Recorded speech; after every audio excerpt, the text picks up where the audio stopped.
Coming up on the Q30 Newscast. More practical experiences in healthcare education for Quinnipiac students after a recent partnership. It's election season on campus. SGA elections are coming up and info sessions are winding down. Plus, the rec center's coming together. We have the updates on that progress right behind us over here, alongside other stories here tonight, right here on the Q30 Newscast.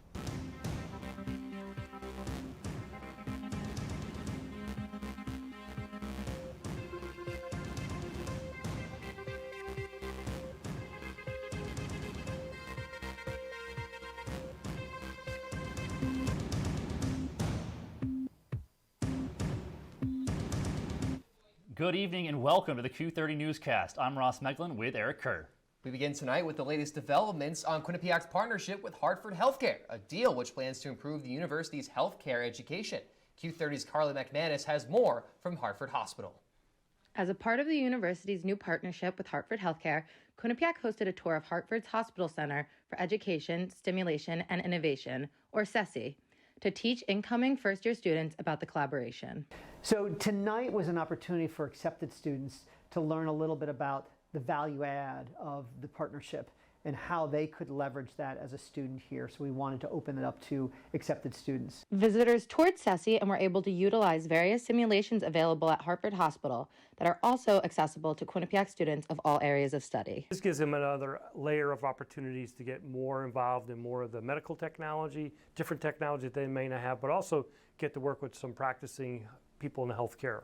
While SESI itself is a valuable resource for students, the partnership with Hartford Healthcare also brings a more advanced medical care to the campus and will prioritize Quinnipiac students in the hiring process. I'm really excited about the opportunity of Hartford Healthcare partnering with Quinnipiac University. I think it's two great institutions that are coming together with the same common goal, which is to get the next generation of healthcare providers into our workforce. So I think it's a wonderful partnership. The hospital and university are working to develop new programs and opportunities to benefit Quinnipiac students regardless of their major. So I think the more that students can participate in dreaming about what would be helpful for their career in the health sciences or related fields, I think that's really where we want to co-create in what's possible for this partnership. Both the university and Hartford Hospital are both excited for what this opportunity means for students and faculty involved. I'm Carly McManus here from Hartford Hospital, Q30 News. Now we take a look at the weekly Quinnipiac COVID dashboard, updated as of Monday, April 4th. There are 19 active cases on campus with 27 new cases in the last 7 days. That's a 9-case increase from a week ago. The town of Hamden has seen similar numbers with just 29 active cases as of Tuesday, which is an increase of just 1 from the week prior. The overall positivity rate in Connecticut is 5.8%, which is the highest it's been since February 16th. Dr. David Hill, Quinnipiac's director of the Institute for Global Public Health, reacts to the slight increase in new cases. You'll be aware that there's yet another variant circulating, kind of the daughter of Omicron or the son of Omicron, B2, and that has, at least in the latest data from Connecticut, about 40% of the cases in Connecticut are with this new variant. I'm cautiously optimistic that this new variant won't impact us very much. And a new dean will take the reins of Quinnipiac's School of Computing and Engineering. University announced yesterday Taskin Kokak will take over on June 30th. Kokak will also be a professor in computer science for Quinnipiac. Currently, he holds the position as the Dean of Engineering for the University of New Orleans. He's worked for 3 years in this position. On Tuesday, the Herald House for Jewish Life and Department of Cultural and Global Engagement sponsored a dialogue about the book titled Blacks and Jews in America. The dialogue was with Dr. Terrence Johnson, who is an associate professor of religion and politics at Georgetown University. Johnson is also a prolific writer with many published articles and books. Tonight marks the midway point in Quinnipiac's annual Greek Week. The week features a series of competitions for pride between fraternities and sororities on campus. Tonight, Q30 has live coverage of the lip sync competition, in which Beta Theta Pi has won the event 3 years in a row. Other events that took place already were a talent competition and trivia event, and later this week will include lawn games and the Change Challenge. Currently, Team Twitter, featuring Phi Gamma Delta, Phi Sigma Sigma, and Delta Delta Delta, are in the lead. If you're a student on campus, you've seen the construction of the additions to the Athletic Center. The project is scheduled to be ready by the fall of this year. Sal Filardi, the Vice President of Facilities and Capital Planning, spoke with Q30 News about the ongoing construction. Construction for the new Wellness and Recreation Center began last year and the end looks close. Vice President for Facilities and Capital Planning, Sal Filardi, gave a tour of the construction. What once was the entrance to the Burtcon Recreation Center just a year ago now connects the old Recreation Center to the brand new facilities. So we just came up the back way of the the counseling center. So this is a typical counseling room. You could see in here the thing sticking out of the wall for future shelves above the desk, and then up top is going to be a skylight. The second floor will also hold a mindfulness studio and one of the biggest studios on campus. It's bigger than any of the studios we have currently in order to fit some of our bigger groups like the dance team. And it'll be pretty much glass surround. One of the features, the fuel bar, is on the first floor. That's where the fuel bar is going to be. And beyond that is a demonstration kitchen for teaching how to, cook healthy meals and things like that. Due to supply chain issues, electrical equipment did not deliver on time. This led to a delay in building the courtyard. Two major pieces are electrical systems and our wood curtain walls. The electrical systems we received them 6 months late, but we received them. One of the reasons why Section C is a little bit delayed. We had to move the existing electrical feeds to the existing building before we could start building that part of the building. The recreation center will also be much bigger, expanding to where the tennis courts once were. As for their future, Filardi explained that the school is considering new locations for them. We have a plan to rebuild the tennis courts in front of the building in the north lot. Still working with the town in planning and zoning to get approval for that. And also looking at other options, potentially building them somewhere else. Construction for the Recreation and Wellness Center continues in hopes to open for the fall.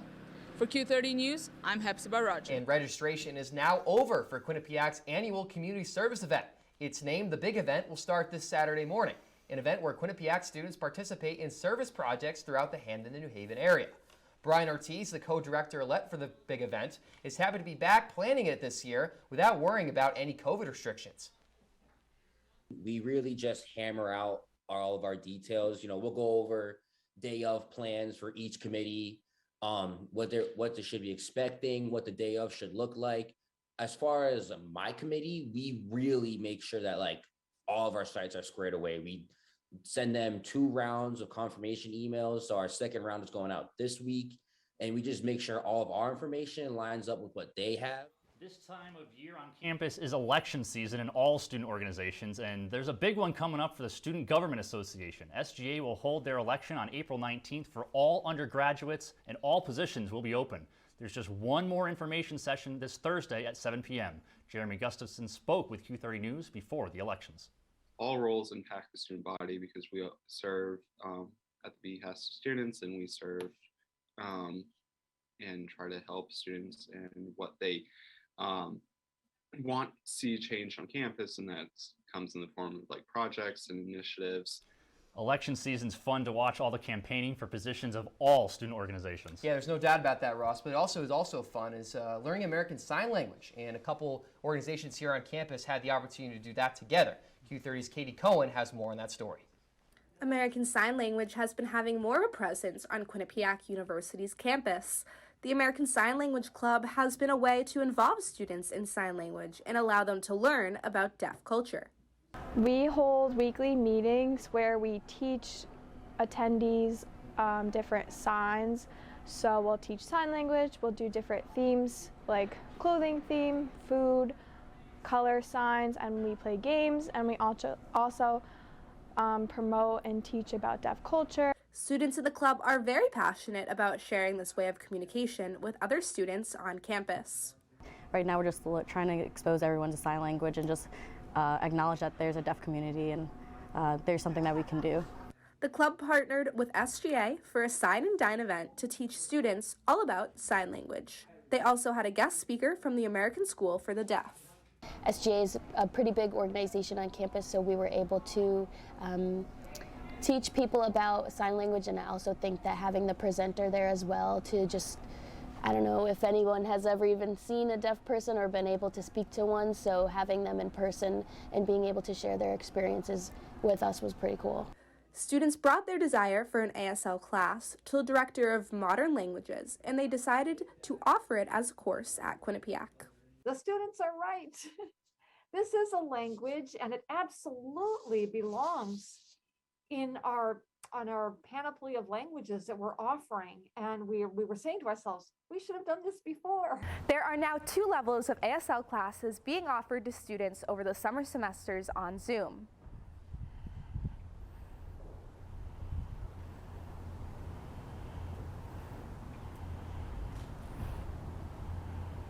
I'm Katie Cohen.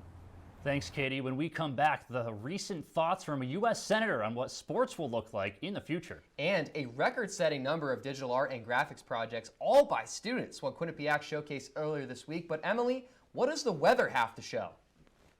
Yeah, thanks, Eric. The weather, you know, it's going to be a bit rainy. Obviously, it was rainy today, and it's going to be rainy again tomorrow. On Friday, you're going to see some sun, but it's going to be very cloudy. It's still going to be 50s, 60s weather. So you're still going to need your jacket. You're still going to need that umbrella I saw you bring in today. And we'll get you the 7-day forecast when we come back after this break.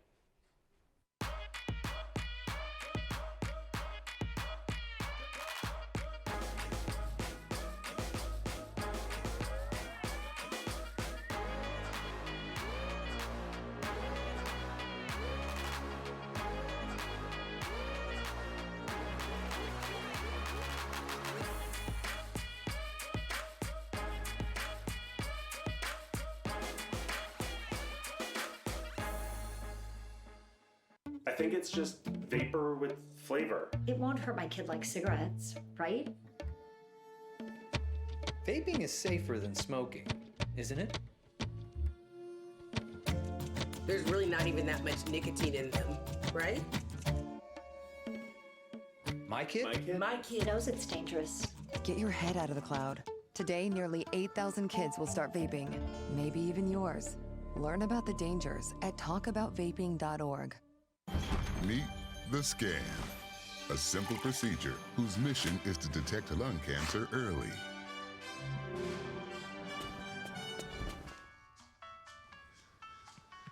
I'm here to save you. But I feel fine. That's great, but you may still be at high risk for lung cancer. Oh man, that's a new fence. If you smoke, early detection could save your life. Learn more at savedbythescan.org. Welcome back to the Q30 Newscast. Ross, I wish I was talented as those students who submitted those graphic arts and design projects at that showcase. You could say that again. I mean, Ross, I could, but we don't have enough time to. But Q30's Tim Malone does have more, so let's get to him and have him talk about that. The Quinnipiac chapter of the American Institute of Graphic Arts, or the AIGA, hosted a design showcase on Monday to highlight student work. The showcase was not limited to design students. Everyone was welcome to submit, and the organization got a total of 113 submissions, which was a record for them. I hope students get out how creative other students are, not just in the design major, but there's rarely a chance on campus where you could see the work of students not just in the graphic design program. So just people could see how talented their peers are. It took place in the Center for Communications building, where students' work was displayed in various categories like digital art, photography, studio art, typography, and even motion graphics. Students that attended the event participated in a vote to select their favorite piece for each design category, and everyone who voted were entered into a raffle where the winners received prizes. So this is open to every single Quinnipiac student here on campus, graduate or undergraduate. We have work from biology majors here and graphic design majors. You can really be involved no matter what. As long as you have a creative thing to show, then we would love to showcase it. Just like the event, the AIGA is open to all students who are interested in design work. Even if they aren't a design major, they are encouraged to join. For Q30 News, I'm Tim Malone. Senator Chris Murphy of Connecticut joined Quinnipiac Director of Athletics Greg Amodio and President of University of Oregon Mike Schill. They discussed the future of college athletics as a part of President Olian's The Way Forward speaker series. President Olian moderated, and they talked about the impact of the Supreme Court's decision in the National Collegiate Athletic Association versus Sean Alston. Murphy wants to put more trust in the student athletes and allow them to be paid by their schools. Ultimately, we should trust the kids and give them the opportunity, especially for those that aren't going to have lucrative opportunities after college, to be able to reap some of the rewards in the way that we allow all the adults that are coaching them to reap the rewards. A member of the state government spoke to Quinnipiac students this week at a women's leadership panel. Connecticut Lieutenant Governor Susan Bysowitz was its special guest, which took place last Monday. The panel featured a discussion of multiple female leaders sharing their experiences in their positions. Quinnipiac professor Kiku Jones was another speaker, who also is the co-director of the People's United Center for Women in Business. Eric, we could make a whole 30-minute show just about political news these days. Ross, there is no doubt about that, but thankfully we have Kaylin Terry here in studio to condense all of that for us. Kaylin? Justice Stephen Breyer announcing he was stepping down from the Supreme Court in January. President Biden nominated Ketanji Brown Jackson to take the open space on the Supreme Court. Since then, Jackson has been on the stand for multiple days to answer the many questions and concerns from the Senate during her confirmation hearings. After getting 3 Republican votes, Jackson has surpassed the Judiciary Committee and moves on to the full Senate vote later this week, where, if confirmed, Jackson will be the first black woman to serve on the Supreme Court. After the hearings, multiple GOP representatives, including Mitch McConnell and Lindsey Graham, have asserted their disapproval with Jackson as the nomination. But with the 3 GOP votes from Collins, Murkowski, and Romney, Jackson has enough support to be approved for the appointment for the Supreme Court. Ukrainian President Vladimir Zelensky will pursue allegations of war crimes against Putin and Russia as the Russian invasion of Ukraine continues. Zelensky claims that over 300 Ukrainian citizens were tortured and killed outside of Kyiv. In an emergency meeting with the United Nations on Tuesday, Zelensky called for a Nuremberg-style tribunal to investigate the war crimes committed by Russia. Russia has denied all of the accusations but has not proved evidence otherwise. President Biden has also referred to Putin as a war criminal in the midst of the attacks. On Thursday, President Biden announced that the United States will release 1 million barrels of oil each day from the reserves for 6 months. This effort comes in the wake of the Ukrainian invasion and the sanctions placed on Russian oil, which spiked the oil and gas prices in the U.S. The White House stated that, quote, "the scale of this release is unprecedented," end quote. Since the release was announced, gas prices have dropped since Thursday, and the White House hopes that the release will offset some of the costs from sanctioning Russia. Well, we'll send it back to the anchors at the desk. Thanks so much, Kaylin. When we come back, our weather forecast reveals how much longer this rain will last. Plus, more bomb threats at Hamden High School. You're watching the Q30 Newscast. Honey, what I think you need is a socket wrench. I played JV basketball. I'm sorry. I don't think it looks right. This is good, and it's all good, baby. Is it really all good?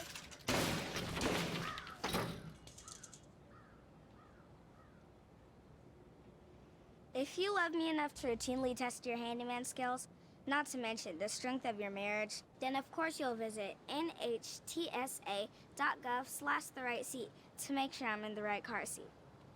I'm gonna call my dad. I know what you're thinking. I need a job. I need a new career. Well, I've been there. I've been there. I've been there. I wasn't happy with what I was doing. After high school, I didn't have a plan. I just wanted to start working. I got laid off twice, but you gotta keep going. You just need the right skills. Find an apprenticeship. I found a 2-year IT program. I found a medical course online. I'm now a consultant in the tech space. You have more options than you think. You can do this. You will find something. You will find something new.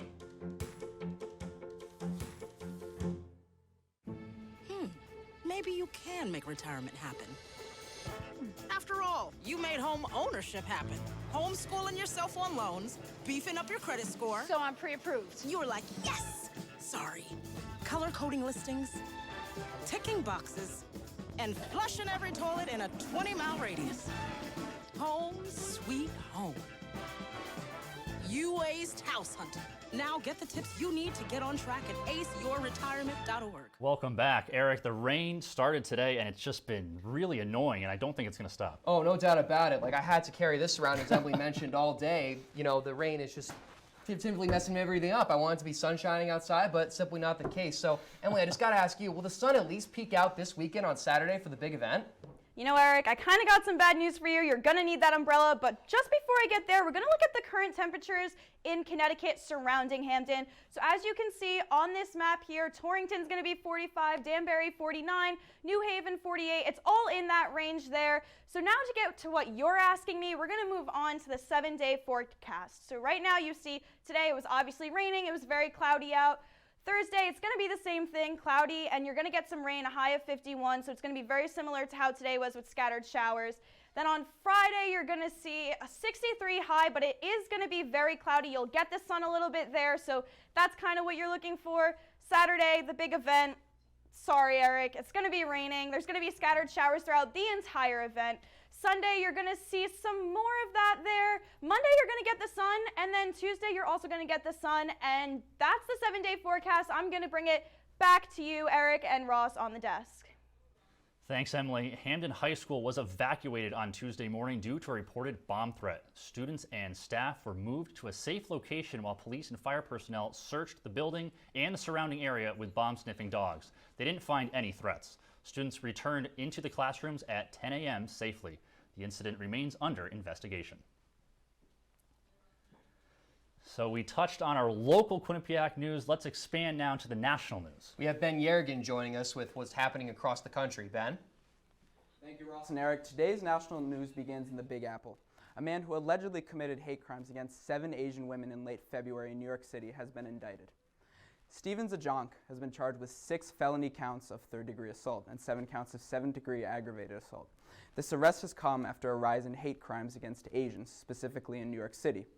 There have been 158 reported incidents of hate crimes against Asians between March 2020 and December 2021. The Manhattan District Attorney's Office says it has opened 27 cases related to anti-Asian hate crimes.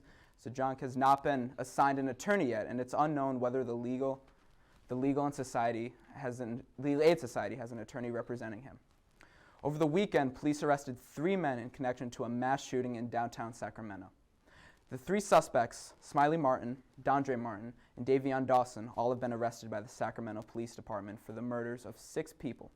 The shooting took place in downtown Sacramento early Sunday morning around City Hall and the home of the Golden State Warriors. Officials say Smiley Martin will be booked with possession of a firearm by a prohibited person and possession of a machine gun. Dondre Martin has not been charged with homicide, and Davion Dawson was charged with being a prohibited person in possession of a firearm. However, police believe the weapon Dawson had on him was not used during the shooting. Finally, as efforts to support Ukraine continues, 2 Harvard freshmen have launched a website that is designed to help Ukrainian refugees find housing around the world. 18-year-old Marco Burstein and 19-year-old Avi Schiffman created the website titled UkraineTakesShelter.com in early March. Schiffman decided to create the website after attending a pro-Ukraine protest in San Diego. Now, this comes after over 4 million people, according to the United Nations, have fled the country from the war with Russia. The website helps the refugees customize their preferences by languages, if they're fleeing with pets, or if they have young children. Burstein and Schiffman are paying for extra expenses like web hosting out of their own pockets, and they're looking to continue the app and build a relationship with companies like Airbnb and VRBO. Now, that's all I have for national news. Ross, Eric, back to you. Thanks, Ben. Still to come in the Q30 Newscast, a historic acrobatics and tumbling senior day is among the latest in Quinnipiac spring sports. Plus, Hockey Haven is on a mission to make hockey more available to local kids and families in Connecticut. We'll be right back. Multiple studies have shown that marijuana can slow both driver reaction and response time, which can be really dangerous. He's here. He's here. Wait. What? I can't drive. What? My. Oh.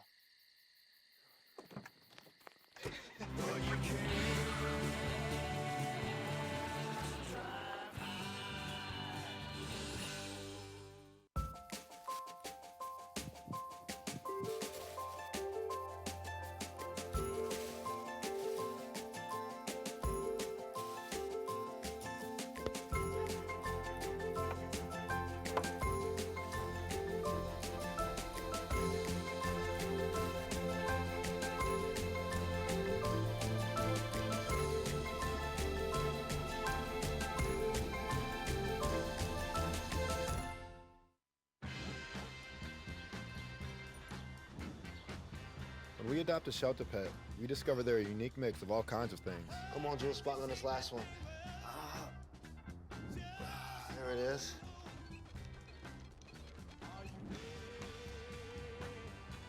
Keep going with it. Leo! They're a little bit of a lot of things, but they're all pure love.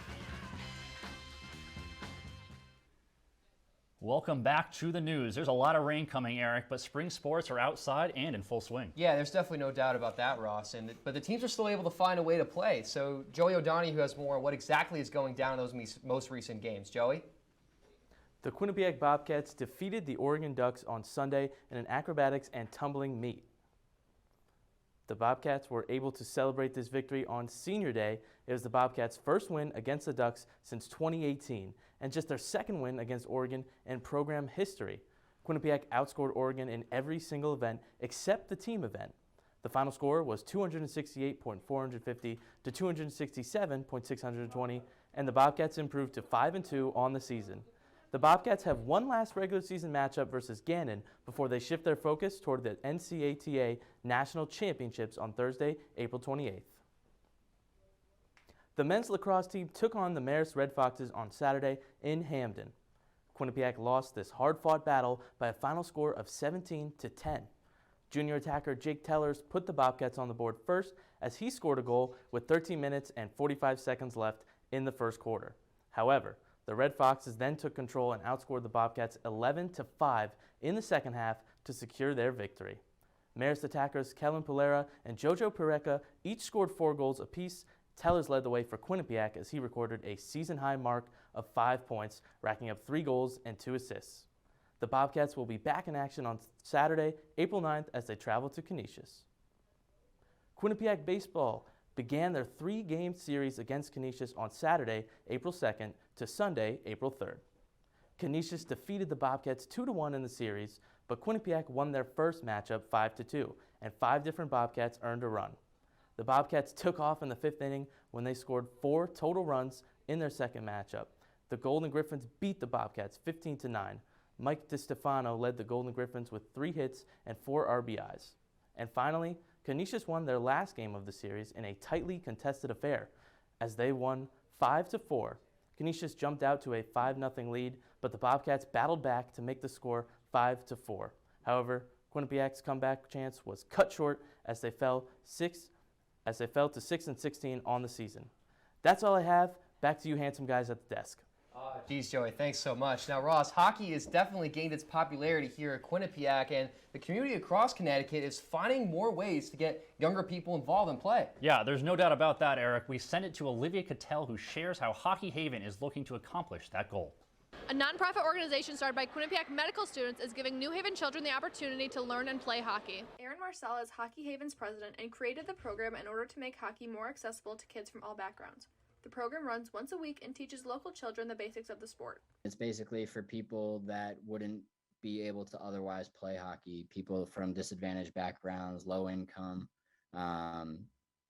minorities that don't typically have access to the game. So the basis behind Hockey Haven is that hockey is a extremely non-diverse sport. The NHL is 95% white, and that lack of diversity extends all the way down to youth hockey. Additionally, the program hopes to provide an environment for kids to grow through hockey itself. Everybody, like all the kids and all the parents, are just so happy when they get to the rink. Like, they all walk in with the biggest smiles on their faces, and like the first session or two, like kids were like nervous and scared and like they were afraid to fall, and like now they get out there and they're flying around. They love it. It's just so much fun. The community has embraced the program so far, and the program's founders say they hope to provide more opportunities in the future. For Q30 News, I'm Olivia Cattell. Well, Olivia, what a touching story, and it definitely is nice to see the kids be able to play that sport, considering, it's very expensive for those that may not be able to afford the equipment, but it's nice to know that they're giving a chance to go out and do that. Yeah, it's exactly that, and its ability to grow the sport at such a young age, and they'll continue to play that for the rest of their lives. Yeah, definitely. There's no doubt about that, sure. I mean, I'm a basketball player myself, but we are unqualified to be talking about hockey. Unqualified to talk about hockey. Maybe if we had Pat Flalley or Ethan Logue on the desk to talk about that. Yeah, they're stuck with us, though. Yeah, well, I mean, we still gave it our best shot. We sure did. Okay, that's going to do it for us tonight. Yeah, be sure to keep up with all of our content on our website at Q30TV.com. Also, don't forget about Twitter at Q30 News for any updates on social media.